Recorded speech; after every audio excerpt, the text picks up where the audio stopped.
Oh, so we are here. And this is called a mahasangha gathering. That's just a name.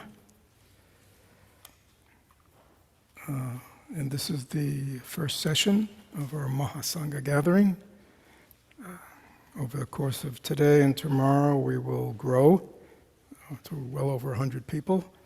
Of course, a number of people could not begin here right away on Friday because of work or other responsibilities. But I am happy that you are here. So I welcome you, and I'll probably be doing it again, but express my deep gratitude for all the hard work behind the scenes that I was very aware of that so many people have put on to make this come into reality. Can everybody hear me? Can people at home hear me? Oh, so we have people on Zoom? Good. So this is an unusual thing in the sense that this is a members-only gathering. Usually we keep it very open, but we wanted this weekend to be a celebration of community and be able to talk very openly. And lots of people who aren't members and are new have all kinds of questions and things. But yeah, so what do we want to talk about? So I was asked to talk about, and this is an interesting issue, talk about what is our tradition and lineage. And for many people, I think, who just, are Floridians and just show up here, they just know us, right? And they think this is just the way it is. But people who've been a little bit around the Buddhist world, either for their benefit or for their detriment, kind of realize that what goes on here is different than they see in other communities, other Buddhist groups, other Buddhist centers. So there is a question: is who are we, right? Of course, the answer is we are we. And that's, in truth, really enough. But because we encounter others and people have questions, so I want to talk about two things. One thing is, and I talked about this, I think, 5 years ago, and I'll just summarize today. I think it's important that we kind of see what's going on here within the context of what's going on in American Buddhism, if there's such a thing as American Buddhism, and then develop from the inside what we're doing here. Because in Buddhism we talk about everything as the product of causes and conditions, right? So there are causes that are very clearly supporting how our communities develop, but there's also conditions, historical conditions, social conditions in which we are developing. And it's hard to parse them out because it's just an interactive flow. And let me before I continue, and I'm to speak till when? 10:15, 10:30, something like that? Okay. 10:15, so we better get cooking. 10:15. 10:15. Yeah. So lineage and tradition, what this refers to is, see, Buddhism is very interesting in the sense that many other world religions spread in a very coherent way, with lots of replication of a certain model that then, even as it spreads around the world, it's more or less the same model. The churches look the same, the temples look the same, the mosques look the same. It sort of spreads in a much more institutionalized way. Buddhism spread in a very decentralized way. So if you look at the history of the spread of Buddhism from where it began in northern India and then eventually spread all throughout Asia and Central Asia, and if you look historically, it was quite widespread and continued. It didn't spread that way. It spread through a lot of interaction. A lot of different teachers would go from India, would come, people from other countries would come to India. And so it was very much a very fluid, open organization. And because there was no central authority, and because Buddhism was primarily a teaching about awakening and about how to live one's life, it adapted to the cultures.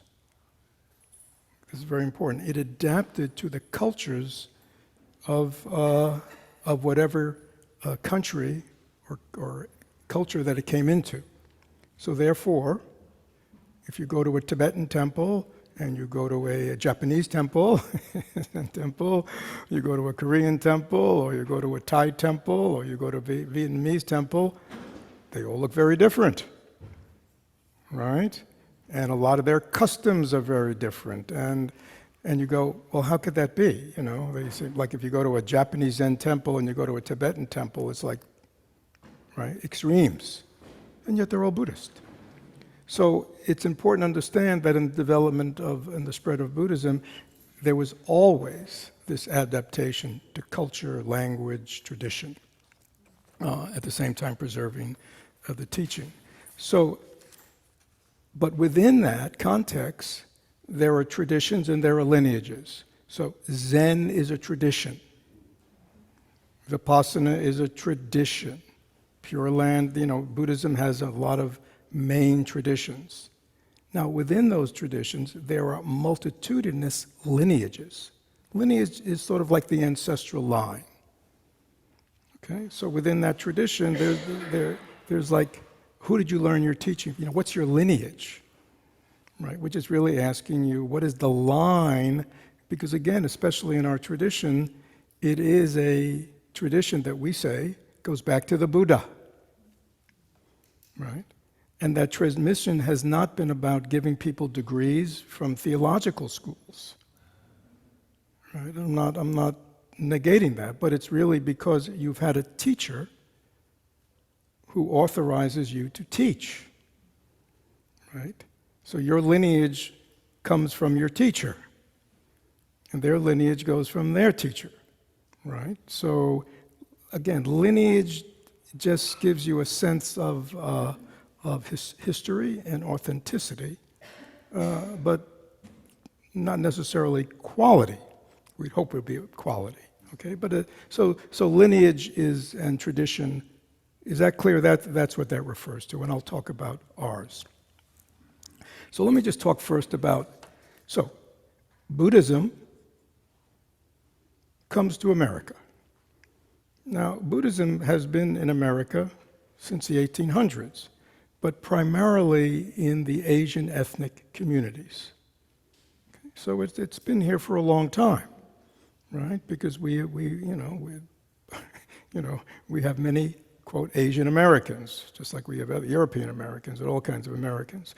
And the same way European Americans brought their churches and Americans from the Muslim countries brought their mosque and everything, Buddhists from Asian countries brought their temples, right? And so you can go around Tampa and you can see, you go to a Thai temple, it looks like a Thai temple. You go to a Vietnamese temple, it looks like a Vietnamese temple. You go to a Laotian temple, is that clear? So what might be called ethnic Buddhism, which is probably the dominant form of Buddhism in America, has, is the first Buddhism that came here, but it was very culturally specific. It primarily was there to serve those immigrant communities. Right? So often you go to a Vietnamese temple or a Thai temple, and it's primarily people of that country, and they speak their language. So it has a cultural.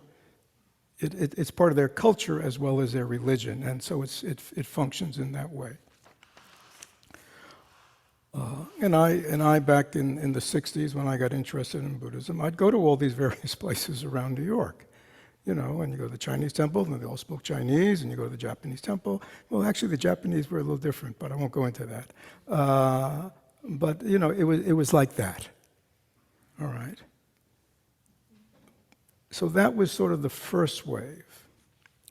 And then there's a second wave, which I guess I'm part of, and we're part of.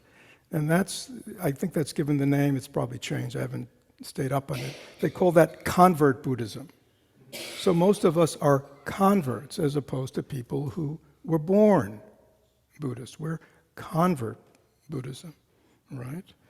And so we come out of our American culture in our encounter with Buddhism, which is traditionally a different cultural mindset that, let's say, somebody who comes from Vietnam or China or somewhere.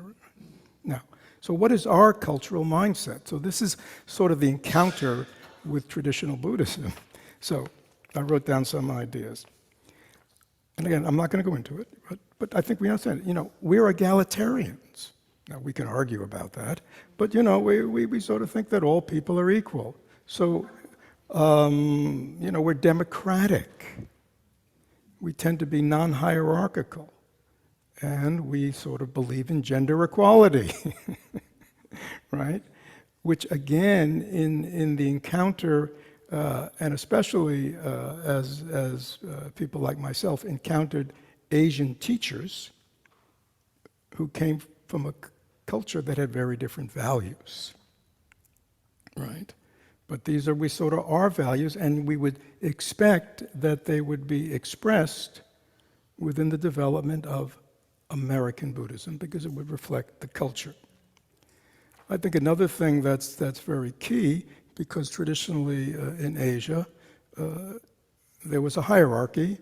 The monks and nuns were on the top, and lay people were the supporters and the practitioners of, right? And monastics and nuns had very different lifestyles. They were celibate, right? And they lived apart, right? Now, other than the Catholic Church, our tradition is our religious leaders are primarily what? Married, right? Our reverends, our pastors, our rabbis, our imams, right? They're married. So we're used to, right, a different kind of religious organization, right, than traditional Asian Buddhism. We're used to, we might call, ordained lay leadership, because these people are ordained, but they're lay people. They're married, they have children, their kids go to school, right? So it's a different culture.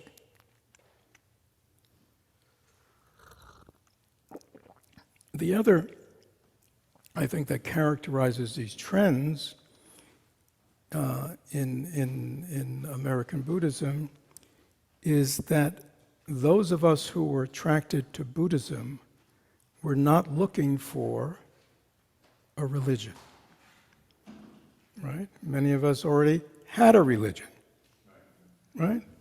So and our interest in Buddhism was not driven by looking for a new religion, a new faith, right? We were attracted to what?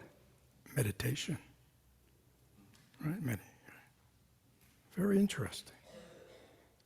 In Asian Buddhism, most traditionally, it's changing, of course. I'm not going to go into what's going on in Asian Buddhism. Those who meditated were who? The few. And they were primarily the monks and the nuns. They meditated. Lay people didn't meditate. They worshipped. They offered. They supported. So those of us who were coming to Buddhism, we were coming because we were interested in meditation, because we wanted to have meditative experiences. Right? We were also drawn to Buddhism because of its psychology, its philosophy, it's the way it looked at life, that it was so meaningful in terms of the way one lived one's life. Again, we were not looking for a new belief system, a new creed, a new dogma, a new catechism, right? I think we were looking for direct experience, right? We weren't looking to go and sit in another congregation where everything is going on up front, right? If you remember your religious upbringing, right? It's all going on up front, and we're sitting out there, and every now and then they ask us to sing a little bit or pray a little bit. But basically, it's all happening up front. We were looking for experience, direct experience. As well as many of us were interested in the deeper teachings of Buddhism. That had to do with awakening and transformation of the heart of mind, which again, traditionally were just the few. It didn't mean that in Asian Buddhist countries there weren't lay people who were interested in these deep, but they were very few. But yet I think for this convert Buddhist community, that's what we were about, right? So, yeah. I think another interesting thing about trends in American Buddhism is, so when Buddhism came to Asian countries, as I said, it was very adoptable. So most Asian countries had a very strong kind of shamanistic tradition of their own, right? And Buddhism just kind of took that in, and often used the language and the iconography of a lot of the traditional things within that culture to express Buddhism. Right? I think our culture, our traditional culture that Buddhism is expressed through, is the language of psychology, therapy. That's our language. You see? And so, we have brought that. We brought that understanding, but more than that, we brought that language into our practice centers. Does that make sense? You see? And that's, again, I don't want to go into all the various countries, but that's what's so unique, I think, about our time, and is also the avenue in which many people come to Buddhism. Because one of the things we know is, Buddhism has also been secularized, which is fascinating. That's really happened. Mindfulness. Mindfulness is an ancient Buddhist practice. It's part of the meditative tradition. But some people pulled it out and said, mindfulness, very helpful for mental health. Right? Took it totally out of the Buddhist context, which is okay. So, and meditation, right? I often joke, when I got into Zen back in the late 60s, people would go, when you talk to people, it'd be like, Zen? Buddhism? You know what they'd say? They'd say, is that like Hare Krishna? Does everybody know what Hare Krishna? And in those days, the Hare Krishna people back in the 60s, they used to be at the airports, and they'd be, in the streets singing and dancing. And that was their reference point. It seems so exotic, right? Meditation, you wouldn't talk about it. Right? It just seems so, wow, he's really gone off the deep end.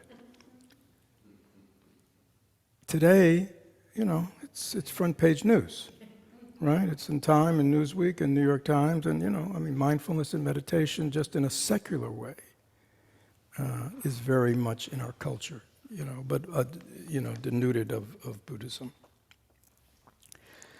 Let me stop there, okay? So what I'm trying to say is there is a milieu in which we are unfolding, right? And that's going on throughout a lot of American Buddhism. Even in American Buddhist centers that began with traditional Asian teachers, they are changing and adopting, right, to this new form. Because why do people come here? Any idea why people come here? Well, that could be one reason.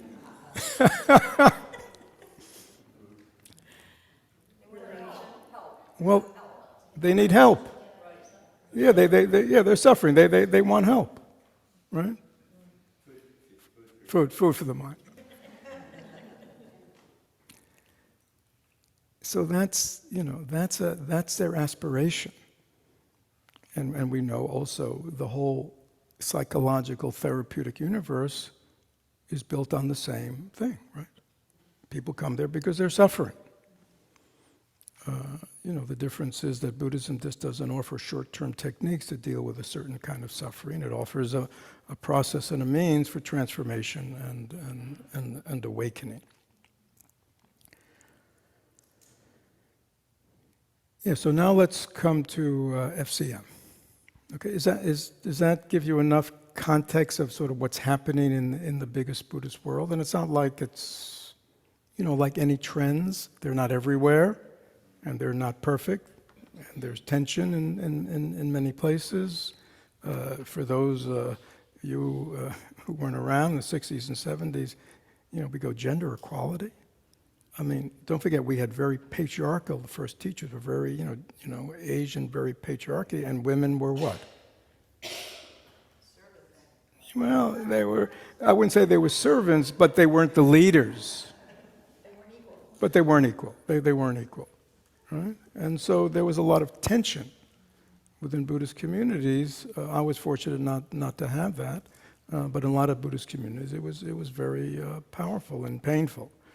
But those days are gone. I mean, I saw something, I think 10 years ago, that said the majority of Buddhist teachers in America are women. So there you go, right? So that's because the encounter with American culture won out, right? Won out, and we can discuss this. So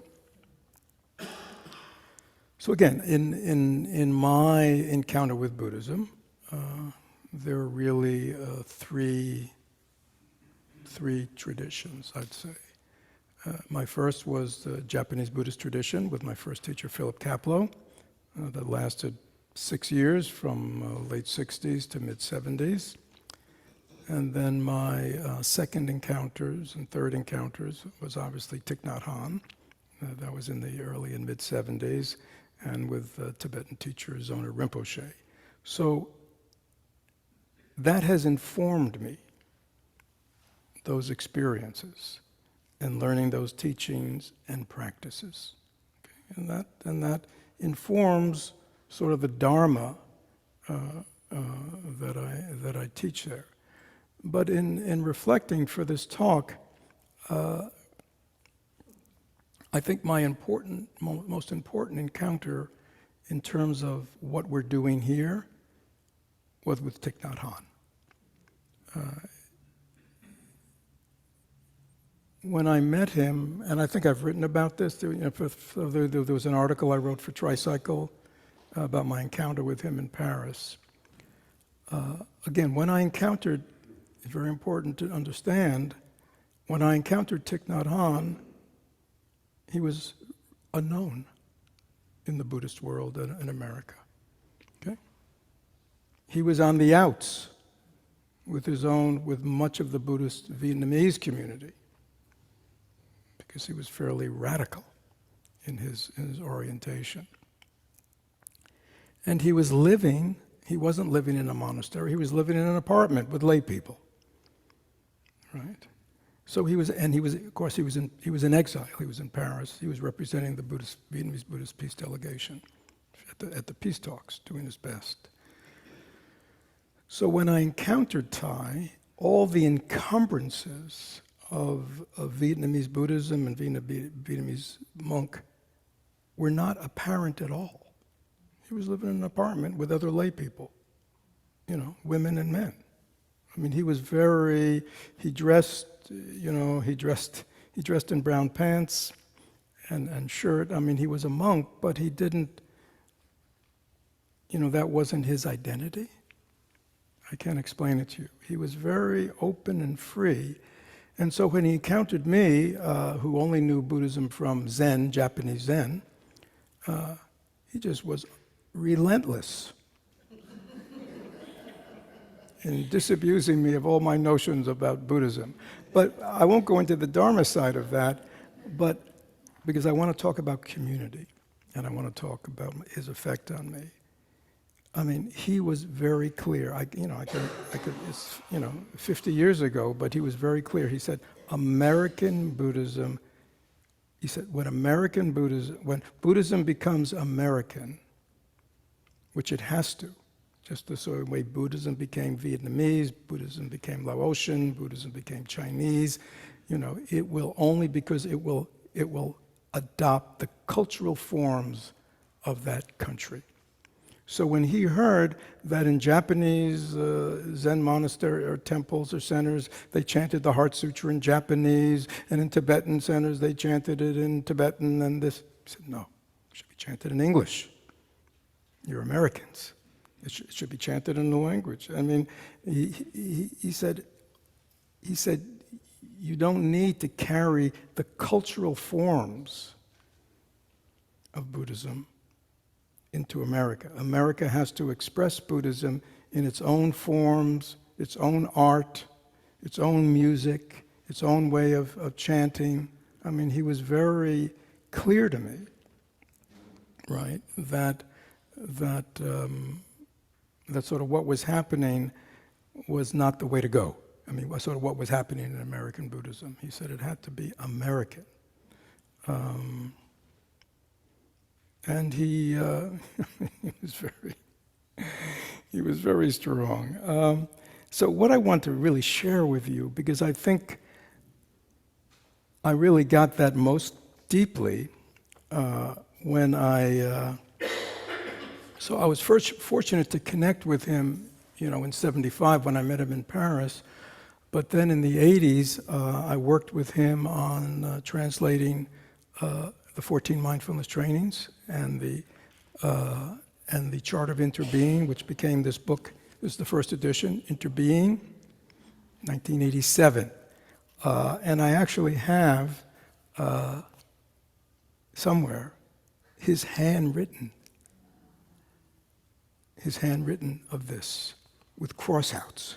Now, Thich Nhat Hanh did not need me as a translator. I don't speak Vietnamese. So basically what he worked with me on, he didn't know American Dharma, so he didn't know what words we were using to translate these traditional terms, right? So he kind of, he used me for that, and also just some editing kind of things. But yeah, so it was kind of wonderful to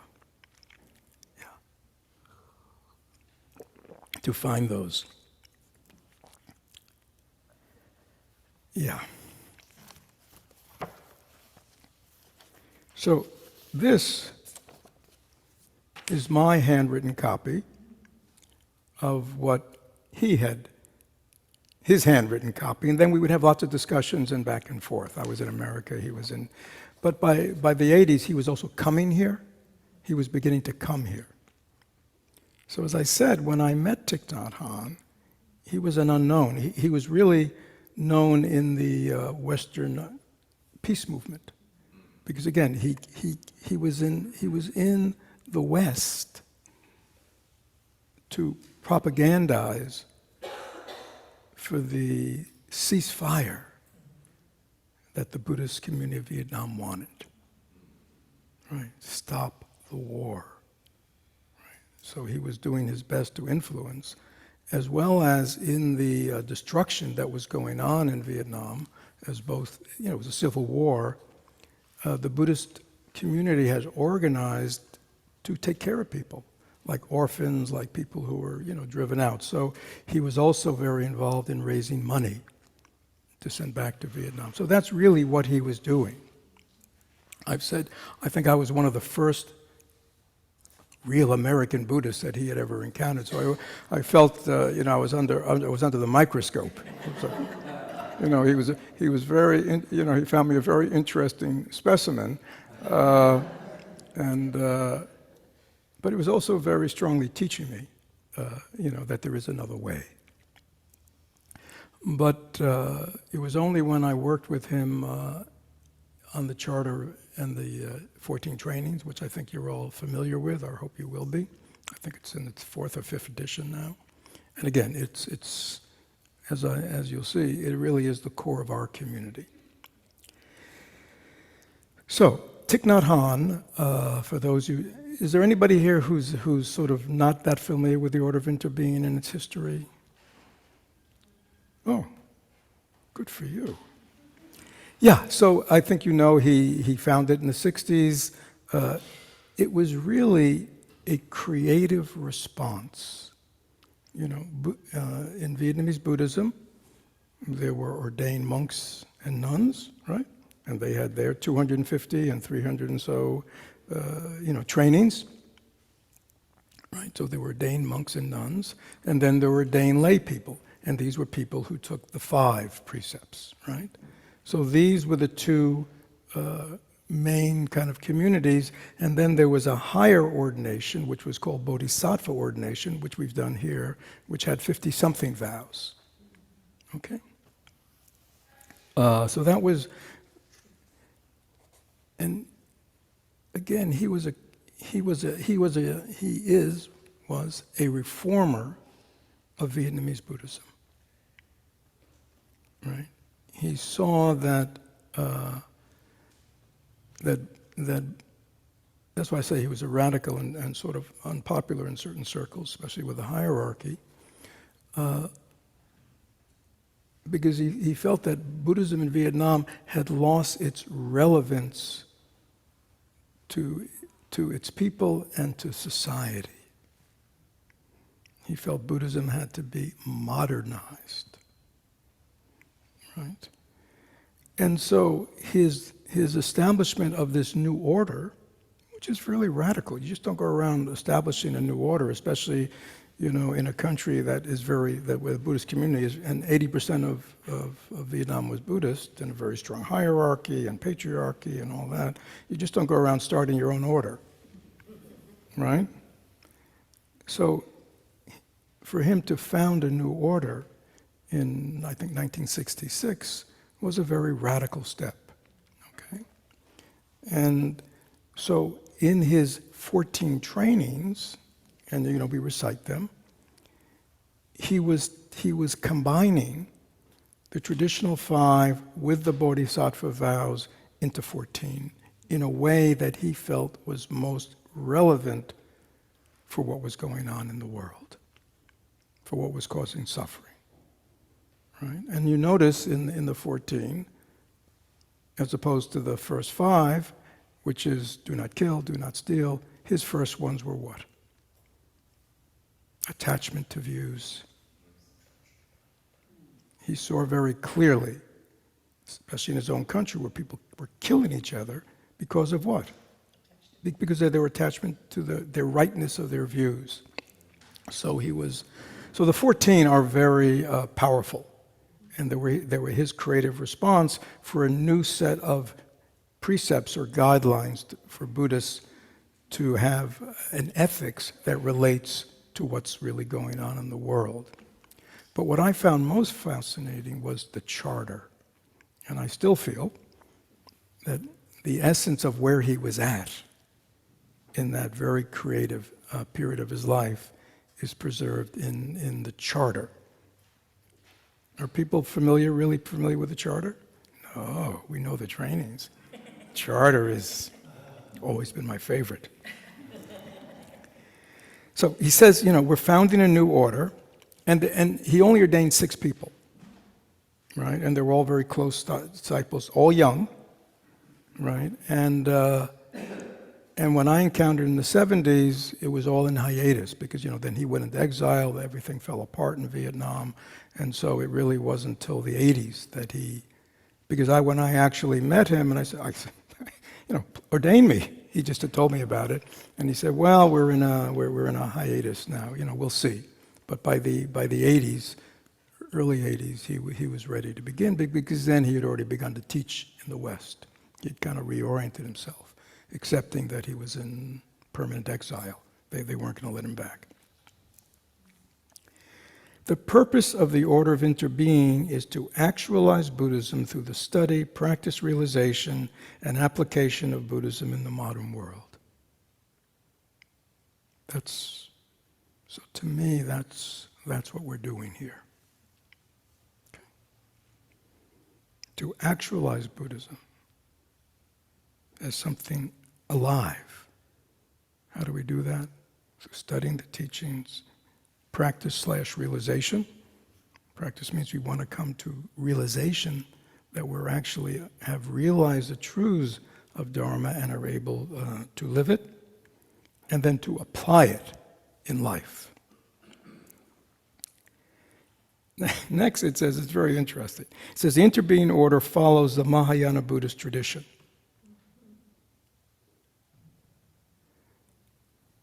If you look at later iterations of the charter, it says, is founded within the Lineage tradition, which is, of course, what he, formally was his tradition.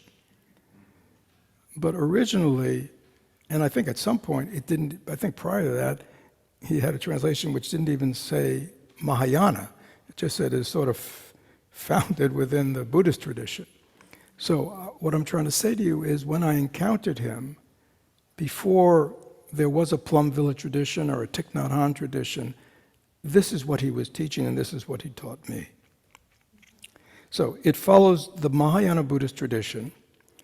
As its foundation adheres to the spirit of non-attachment to views, the spirit of direct practice realization, the spirit of appropriateness, and the spirit of skillful means.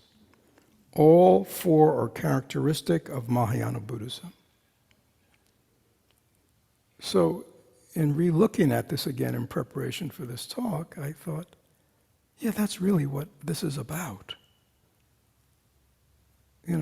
For me, that's what I'm doing here. I'm following his instructions. Non-attachment to views. Direct practice realization. Appropriateness, and we'll talk more about this, and skillful needs. And then in the second section, he talks about basic tenets, basic teachings, methods of realization. And again, this may not sound so radical to you, but it's radical. He says, Interbeing order does not recognize any sutra or grouping of sutras as basic text. Inspiration is drawn from the essence of the Buddha Dharma as found in all sutras. Right? I mean, I don't know what that would be like saying, the Interbeing order does not recognize the Bible as the absolute truth. How do you think that would go over? Right? Or if you were, a Muslim, does not recognize the Quran as absolute truth. It's like, you see how radical it is? So, because in Vietnamese Buddhism, Chinese Buddhism, each of the traditions had their main sutra. Now these are there are lots of sutras, but he's saying does not recognize any sutra or grouping of sutras. So he's putting himself outside all the other traditions that recognize this one or that one as being the essence. Inspiration is drawn from the essence of the Buddha Dharma as found in all sutras. It does not recognize any systematic arrangement of the Buddha's teachings. So again, you have to know Buddhism to understand, but they're all systematized, higher order. The order seeks to realize the Dharma spirit within primitive Buddhism, which we might call Theravada Buddhism, as well as the development of that spirit through the Sangha's history, its life teachings, and all Buddhist traditions. The Interbeing order considers all sutras, whether spoken by the Buddha, compiled by later generations, as Buddhist sutras. It considers the development of Buddhism into various Buddhist schools and sects to be necessary to maintain the living spirit of Buddhism. Only by proposing new forms of Buddhist life can Buddhists perpetuate the vitality of the true Buddhist spirit. Do you hear these words? Yeah.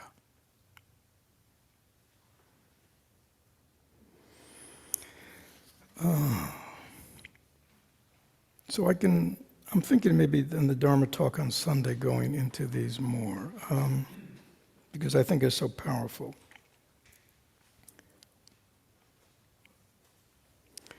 The Interbeing order rejects dogmatism, both in view and action. The order is open to all forms of activity that revive the true spirit of wisdom and compassion. That's what we're about. The true spirit of wisdom and compassion. It considers the true spirit of Buddhism more important than any Buddhist institution and tradition.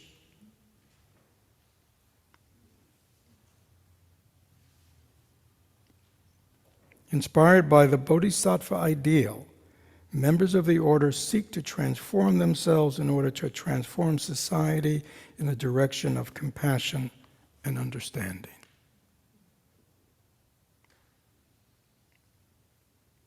I mean, are you kind of getting the drift? He's a Zen monk, Vietnamese Zen monk. He was alive within a very traditional hierarchy. By then, Buddhism had been in Vietnam for 1,000 years, had a very clear delineation of tradition. And he's saying what? None of that is important. What matters is the true spirit of Dharma, of practice realization, and that we need to be open to, I don't know, maybe here's somewhere else. One of the things he kept saying to me was, experiment, Fred, experiment. Buddhism is coming to your country, your culture, experiment, find forms that work to help people transform. Don't be stuck in the way it's been done. Learn from our ancestors, be respectful of our ancestors, but understand that, Buddhism has always adapted to the times. If it doesn't adopt, it will ossify. And that's what he was afraid had happened in Vietnamese Buddhism, because they really weren't able to respond. The response was really coming from the younger monks. Can't respond to the, again, we know what's going on in the world. It's a very interesting time. Right. The life of the Interbeing order should be nourished by wisdom and compassion. This is in the charter. The charter, anybody ever have been in an organization that's a charter? What's the role of a charter? What? Yeah, what? What's the role of a charter? Yeah, it sets its purpose, its guide. This is like the charter. This is like the most important. This is the thing that holds this is the skeleton of the organization. This is the skeleton. The life of the Interbeing order should be nourished by wisdom and compassion. Wisdom and compassion radiated by the Buddhist life can contribute to the peace and happiness of all sentient life.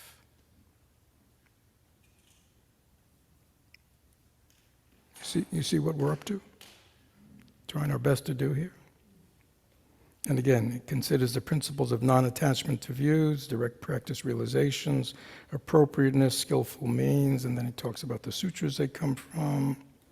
The spirit of non-attachment to views, and I'm skipping a little bit, the spirit of non-attachment to views and direct practice realization leads to objectivity, tolerance, compassion, both in the realm of perception and of reality, and in the realm of human relationships.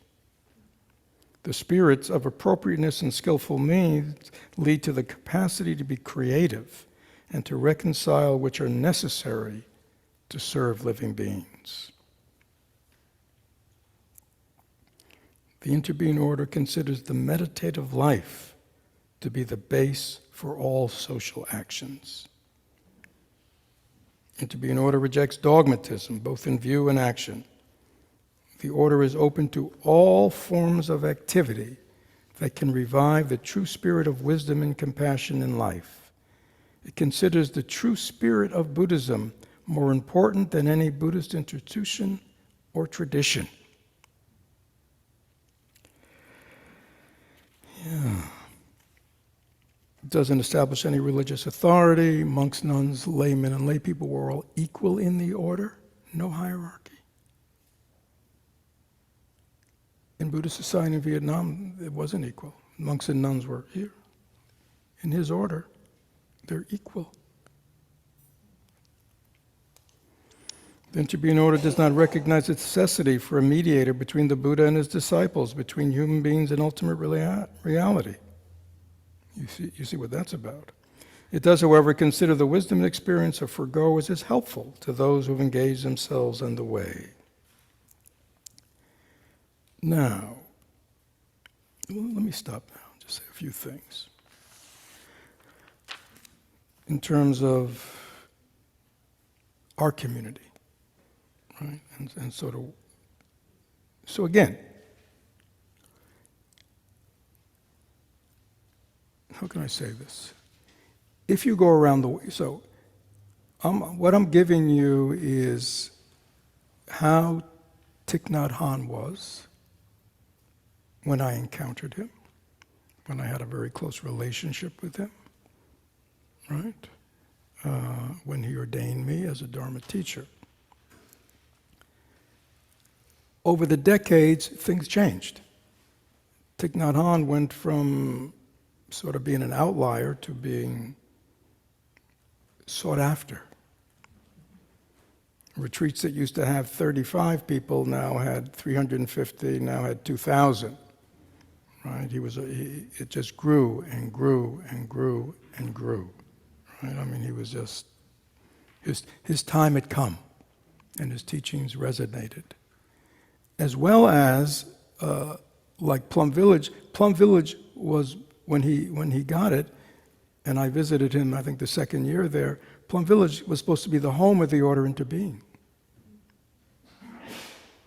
But over time, and I understand why, things changed, and his community began to shift into a more traditional Vietnamese Buddhist community in which there were monasteries, right? And that was really where the action was. And then there were all these lay communities scattered around of lay people.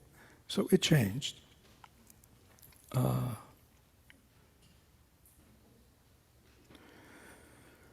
My journey with that has been interesting over the years. I don't know if we want to get into that. But, so, let's come to our community here. I certainly teach Thay's teaching. It permeates everything I do. But I also teach Zen Chan. I also teach Great Perfection Dzogchen.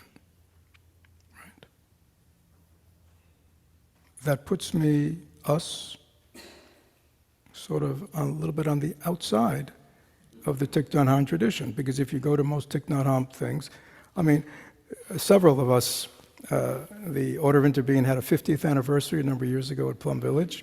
I was invited to go there, and a number of people from here went. Angie went, and Diane, Jacqueline. Did Betsy go? Some others. And I remember, and we used to meet, our little group used to meet who came from here every day. I mean, there were hundreds of people there, or maybe more. Anyhow, and I remember one day Diane coming to me and saying, she was in a small group talking to people, and when she found out that I was giving teachings on, I forget what I was giving teachings on, some sutra, or I don't know, or something. They went, what? So in all these communities, all they teach are Thay's teachings. All they read is Thay's books. That's it. Look what Thay wrote. We should be open to all Buddhist traditions. We can learn from all of them. They're all expressing the creative energy of the Dharma. Right? So I'm only saying that to see we're a little odd here. But to me, I am I am fulfilling what my teacher asked me to do. And so that's what I'm sharing with you. So, non-sectarian. We are non-sectarian here, even though we say, we practice within the spirit of Thich Nhat Hanh. If you listen to what's being taught here, you'll hear lots of different teachings, right? From the Theravada tradition, the Mahayana tradition, the Vajrayana tradition, the Zen tradition. It's all a fertile, it's all a fertile field of wisdom and experience that we can learn from and take advantage from. I think for me, not being bound by having to be the representative of a certain lineage is very freeing. I don't have anything to protect, right? I think people who have that have something to protect. This is this. If you say that this is the way Dharma is to be taught, then everything that isn't this must be that. Right? And to me, that's not the spirit of the order and what I taught. So again, while we certainly are aligned with the Thich Nhat Hanh tradition, we don't have any formal relationship with any Buddhist organization, do we? We're just out here on our own, which is good. I mean, it's quite, when I look around, especially, it's quite amazing what we've done on our own, right? In the last 20 years, without any outside help, right? So, I really look to the Sangha and all the people who've been participating. Look at, this is quite incredible what we've done on our own.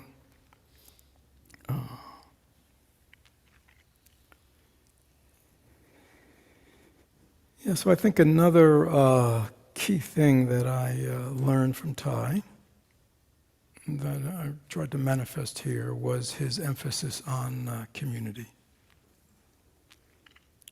He was very clear with me. He said, Fred, in ancient times, the Buddha, the Dharma, was at the center of things, and Sangha was third, the practitioners.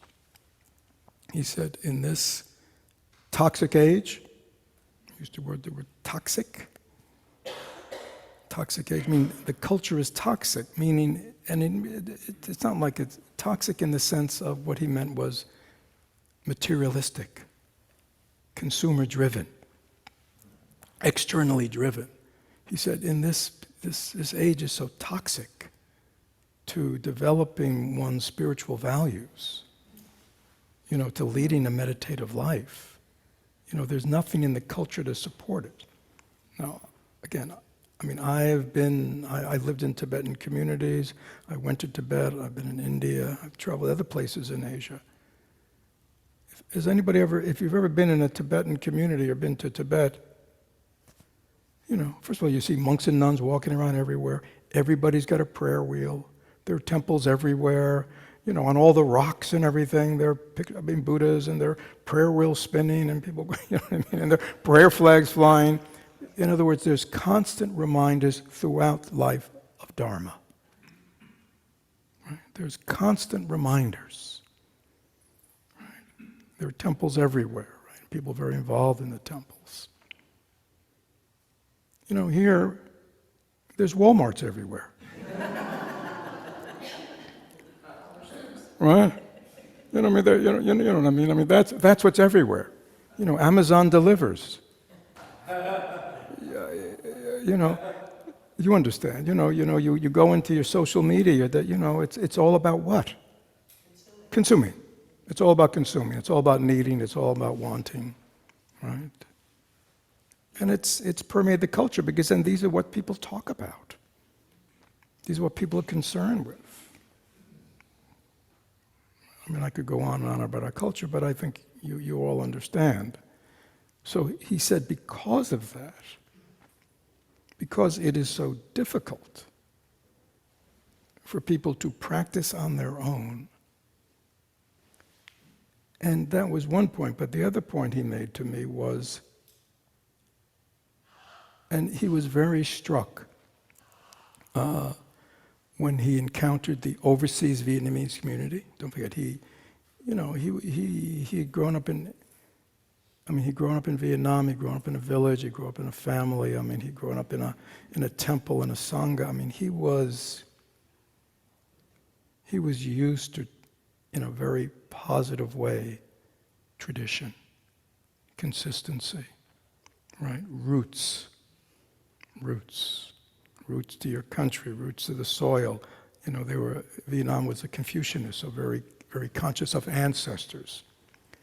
And he was struck here when he came, and many of the Vietnamese, many of them were immigrants who were his age, but in their children, who had sort of, grown up. And this was in France, but there were people coming from various parts. How rootless they were.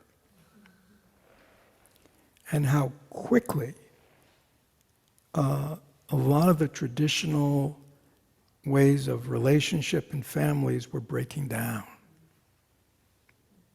He was quite struck by that. Actually, when I went to Plum Village and first went there in the early 80s, one of his purposes for setting up Plum Village, in France, was a place for Vietnamese families to come in the summer where they could what? Be together, speak their language, eat their food, teach the kids the dances. It was very cultural, very healing, right? So it wasn't only communities to practice Dharma, but he was also very concerned by the psychological woundedness that he was seeing in people, right? And first within his own community of overseas Vietnamese, but as he began to kind of get more involved with Westerners, what do you think he found out? We're a sick bunch.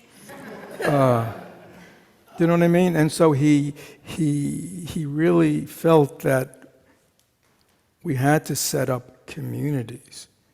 People, he called them in the 60s communities of resistance. And this was not political resistance.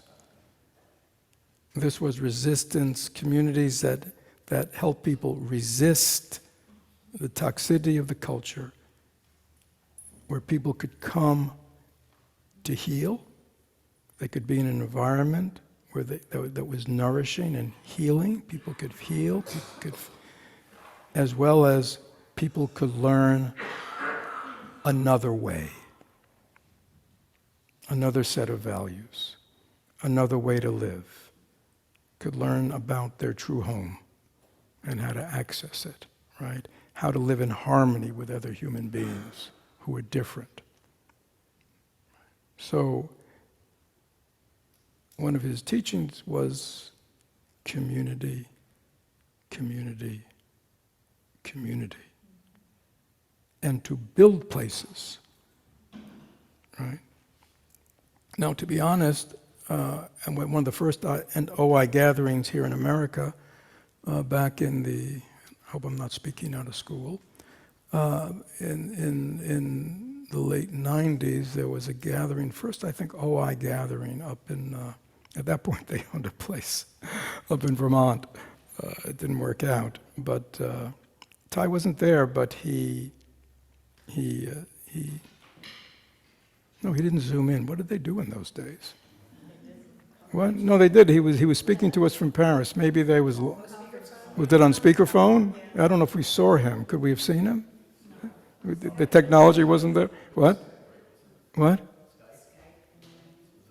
Yeah, I don't know what it was. I can't remember if we could see him, but definitely I remember him speaking to us.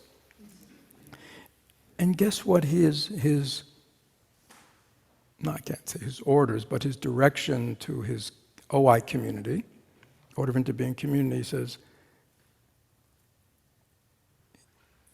he said, you need to go out there in all your towns and cities and build freestanding communities of mindfulness. Right? Places where people could come a lot. Every day open, where people can learn the practice of mindfulness and meditation, people can be supported. So this was the instruction. Right? To be honest with you, I'm just speaking out of turn. I did my best working within the Order of Interbeing in America and the other Dharma teachers to get them to do it. At a certain point, I realized everybody would listen very respectfully. And, next. And so I realized, I had to do it because none of the other lay community. And really at that point, Thay's energy was going into his monastic communities. As you see, they have flourished. But in terms, it's fascinating. Go around the country. Go to any major metropolitan area. Do you think you'll find a Zen center? Lots of them. Tibetan center, mindfulness, Vipassana centers, you'll find lots of them. Look for a Thich Nhat Hanh center. What are you going to find? Somebody meeting in a church basement. This is 30 years later. Right? So, I said, I'm wasting my energies going to these meetings and trying to get my brothers and sisters to do that. And they're all good people. I mean, there's nothing negative to be said about them. So here we are. Right? I said, I wanted to do it here and show that lay people on their own with aspiration can build something like this for their communities in urban areas. Right? Where people live. Right? Because we need, it's wonderful to go to the monasteries and the retreat centers, go for a week, go for 2 weeks. Anybody ever been there? Yeah, many times. How is it? What? Great. And then you come home. And what do you notice when you come home? Not the same. Right. So people need things like what we have everywhere to support them, where they can build their own communities and get the nourishment and ongoing, So we're experimenting here. But again, one of the things I guess I would stress is, we're not just a practice center. There are many practice centers where people can go and they can learn how to meditate and they can learn the teachings and all that. But we're building a community where people relate to one another. People learn how to relate to one another, live in harmony with one another. We're not just a practice center.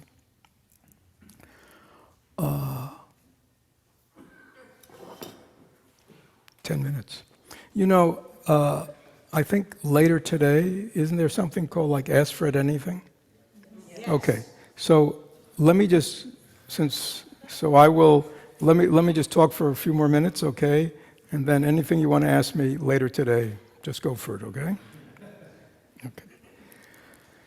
So I think one of the experimental ways that we've done here is with our 3 paths. To me that's kind of unique of what we've been trying to do, which is take a sort of a traditional formulaic model of in Mahayana, Hinayana, Mahayana, Vajrayana, and recast it, especially with our first path, which in traditional Buddhism is about practices, different kinds of Buddhist practices. But I really felt for Americans, our preliminary path, based on my experience, was 1, we're all over the place. We're scattered. We are so ungrounded. So that preliminary path, that first path, is about mindful living. It's really the whole Thich Nhat Hanh, live in the present moment, stability, clarity, presence, right? And emotional healing. I think that's very unique, the way we've put that together. Saying, yeah, because I would see that so many people with good aspiration would practice the Dharma, would people go on all kinds of retreats, and yet when you got to know them, you realize, God, they're as neurotic as ever. Or they're, you know what I mean, or they're still driven by their woundings as ever. Like, what's that about? Well, I realized, they're trying to build an edifice up here, but the foundation is cracked. And so, to help people, because everybody wants to go to the higher teachings or jump right into that, it's like, no, let's slow it down. Let's build a foundation, right, of mindful living, of emotional stability. So when we practice the Dharma, when we really practice more the path of transformation, we can just, it'll be smoother. Because if you don't do that, many people, they're endlessly what? Frustrated. Because, how many people say to me all the time, I can't believe I'm still doing that or still reacting that way. I know better. Anybody ever hear yourself go that? I know better. Well, the truth is we don't know better, right? We know better up here, but it hasn't taken root here. We know better when we live it. That's when we know we really know better. So having this foundation path of mindful living, emotional healing, then getting into the Dharma, then getting into the direct paths that lead to liberation, understanding the mind, is our three paths. So let me say another thing about our community. We are different in that we don't have lots of groups. You go to a lot of Buddhist communities, they have subgroups, right? For this orientation or that political view or that political view. Do you know what I'm talking about? These are very common. I'm very against that. Right? And you notice we don't have that here. Why? Because there's a world out there where people separate from each other. Right? On anything they could think of. Sexual orientation, gender, political views, what else? Age? Income. You know what I mean? They're all, and to me, what we're trying to create here is something so different.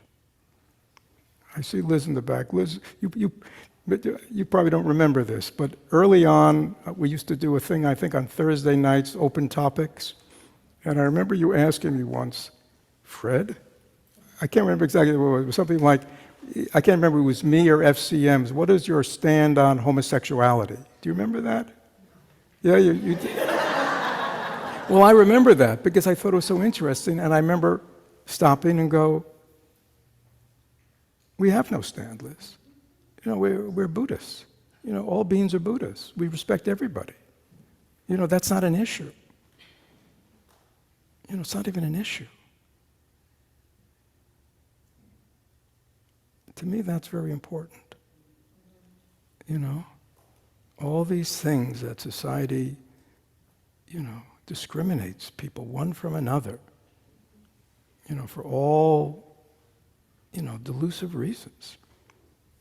We want to create a community here where everyone is equal. We treat everybody the same, right? And we try not to bring in the sickness. Remember, we're a community of resistance. We resist the toxicity. And there's so many things that we not even realize are toxic. Like just not seeing each other all as brothers and sisters, all as Buddhas, all with the same potential. So, to me,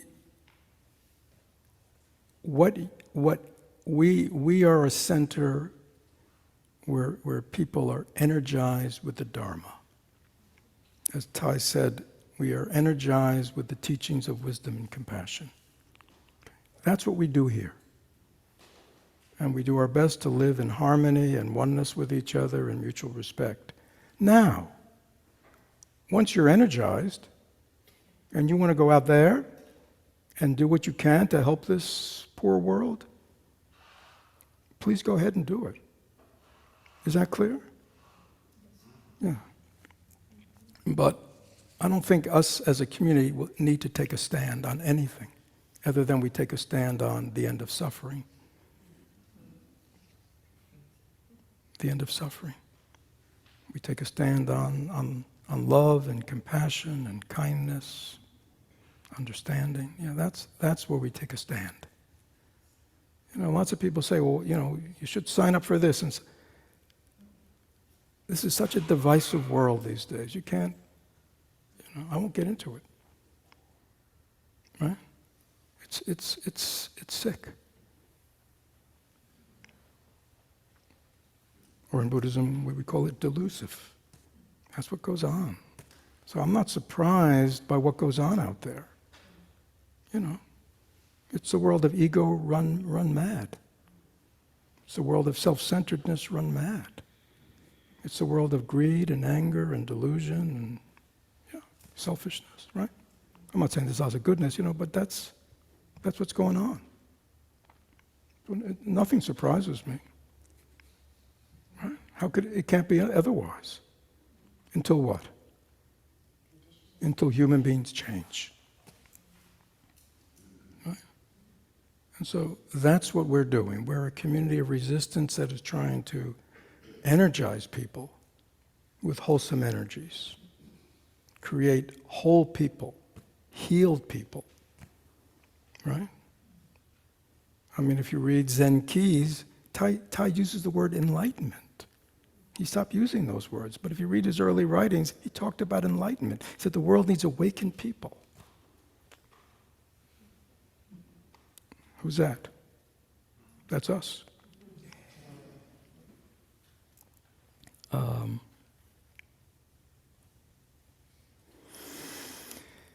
don't know. Is that? I mean, is that kind of helpful to understand what at least from my point of view, at least what I'm trying to do.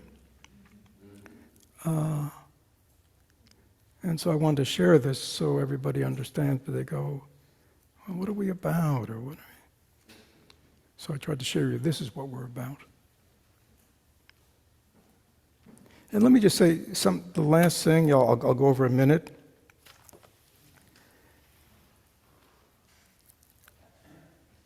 Buddhism, if you study history, the movement of Buddhism into a culture as it came out of India, or really what wasn't called India then, and spread throughout Asia, occurred over centuries. Centuries. Right? We're just beginning. And people go, well, we should be doing this and should be doing that. We need to build the structures, the fundamental structures, to sink Buddhist roots into our culture. That's our job. People said, but I was talking to my ex-wife, who's a Buddhist and very much a social activist, and she said, we should be out here taking this. She said, Thich Nhat Hanh did that. I said, Vietnam was 80% Buddhist. When Buddhist leaders took a stand, people were listening to them. When Buddhist leaders take a stand, who cares? Do you understand what I mean? The Catholics don't even listen to the Pope. Read the Pope, he takes beautiful stands. He's wonderful. But, we have to build Buddhism here. And it may take centuries to really sink it into this culture. Right? And as it gets deeper and deeper in the culture and spreads more, it'll have a greater power to affect society. That's how Buddhism has transformed societies from the inside. Right? Not from the outside. So it'll come. And to me, that's we are Thai's continuation, we're my other teacher's continuation, and we will do our best, right, to establish, or authentically, qualitatively, through our practice realization,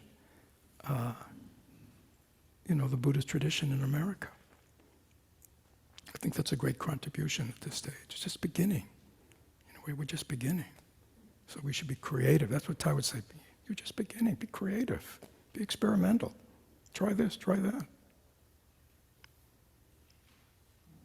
Thank you. So again, I'm not trying to, what time is it this afternoon? 4 o'clock. 4 o'clock. Then you can answer me anything. Okay? Thank you, everyone.